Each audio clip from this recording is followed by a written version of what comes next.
Saat Teduh Antioquia hari ini, kenyamanan kekal. Bacaan hari ini diambil dari 2 Tesalonika 2 ayat 16 sampai 17. Dan Ia, Tuhan kita Yesus Kristus dan Allah Bapa kita yang dalam kasih karunia-Nya telah mengasihi kita dan yang telah menganugerahkan penghiburan abadi dan pengharapan baik kepada kita. Kiranya menghibur dan menguatkan hatimu dalam pekerjaan dan perkataan yang baik. Dalam suratnya kepada jemaat Tesalonika, Rasul Paulus menekankan pentingnya berdiri teguh dalam iman dan bergantung sepenuhnya pada Tuhan Yesus.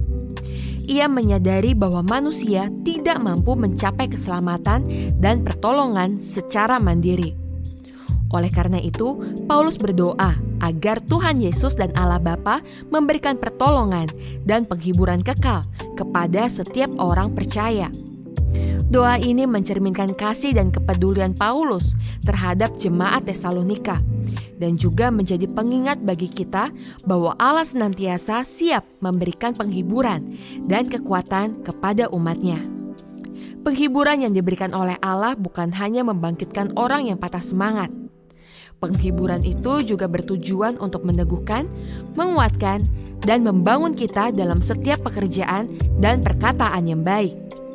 Dengan demikian, penghiburan bukan hanya untuk kenyamanan diri sendiri, tetapi juga untuk melayani dan menyentuh kehidupan orang lain yang belum mengenal Kristus.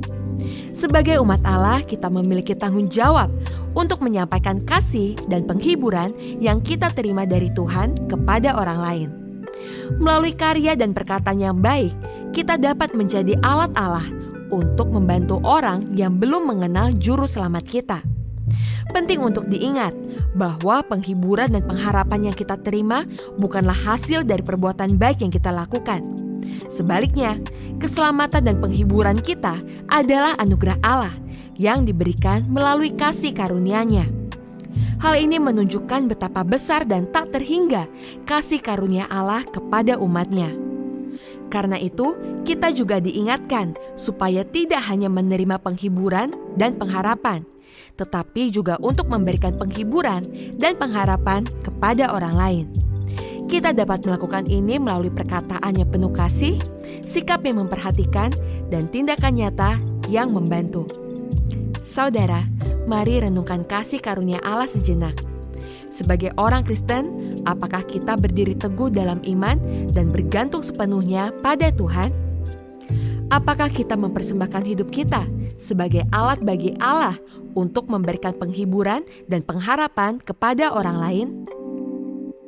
Ingatlah bahwa untuk mengalami penghiburan dan pengharapan, kita harus memiliki hubungan yang erat dengan Tuhan kita. Mari kita berdoa. Tuhan, kami bersyukur karena Allah Bapa selalu menyediakan penghiburan dan pengharapan melalui Kristus. Terima kasih karena penghiburan-Mu memberikan kenyamanan hidup, bahkan sampai kekekalan nanti. Kiranya kasih karunia-Mu ini terus menjadi bagian dalam hidup kami. Dalam nama Tuhan Yesus, amin. Sekian Saat Teduh Antioquia hari ini, Tuhan Yesus memberkati.